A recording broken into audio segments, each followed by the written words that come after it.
Welcome back to the channel. Thank you for your interest in leading teams. Today we will explore the fundamental concepts of teams, teaming, the stages of group development, and the needs that must be addressed for the team to be effective. We'll also investigate team roles and how they contribute to overall team success. A team is a group of individuals who work together towards a common goal, characterized by shared responsibilities and interdependence. Teams are structured with defined roles and processes aiming for high performance and collaboration. In contrast, the term teaming, introduced by Harvard professor and researcher Dr. Amy Edmondson, is a more fluid and dynamic process. It takes the noun team and turns it into an action-oriented verb. Teaming is a process that involves active collaboration amongst team members, often between different disciplines, perhaps across different departments or organizations, with a focus on flexibility, learning, innovation, and progress towards achieving that common goal. Bruce Tuckman's model outlines the stages of group development: forming, storming, norming, performing, and adjourning. Each stage represents a phase in a team's life cycle, from its initial formation to the completion of its objectives. Understanding these stages helps leaders guide their teams through challenges and foster effective collaboration. Forming is when group members come together. Roles and responsibilities are still unclear. In this stage, group members typically rely on the leader for guidance. It benefits the leader to have some idea of the group's purpose, roles, and expectations to assist through the next phases. The storming phase typically occurs early in the group formation process, although it can occur any time there is an addition or change to the group. Storming is when conflicts and disagreements arise as individuals assert their opinions and ideas. Power struggles may emerge as group members establish or find and settle in their roles. Some storming is natural, and it is beneficial to let this process play out in a healthy way. Leaders should be mindful of unhealthy group behaviors and address them immediately. The norming phase occurs when the group begins to establish its own norms and roles.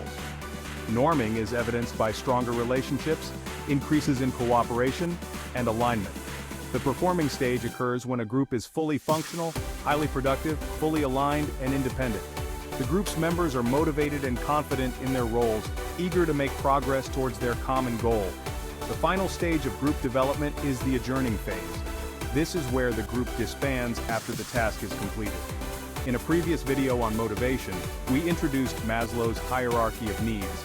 This psychological theory outlines the progression of human motivation, from basic physiological needs to the pursuit of self-actualization. In the context of team leadership, understanding these needs is essential for addressing individual motivations and fostering a supportive team environment. Keep this in mind as we transition to the next topic: team needs. Richard Scholtes identifies three primary categories of team needs: task needs, maintenance needs, and individual needs. Task needs focus on achieving the team's objectives. This is the work to be done.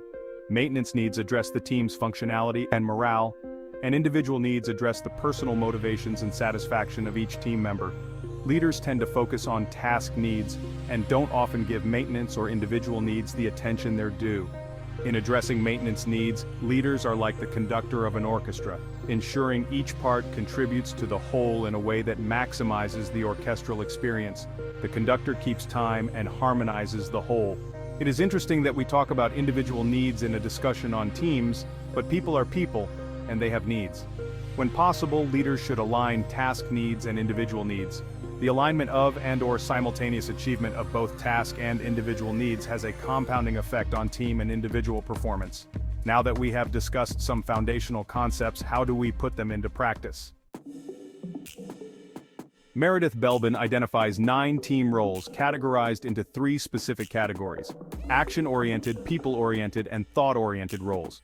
Each role contributes to the team's success by leveraging individual strengths and addressing potential weaknesses. A well-balanced team includes members who fulfill these roles effectively.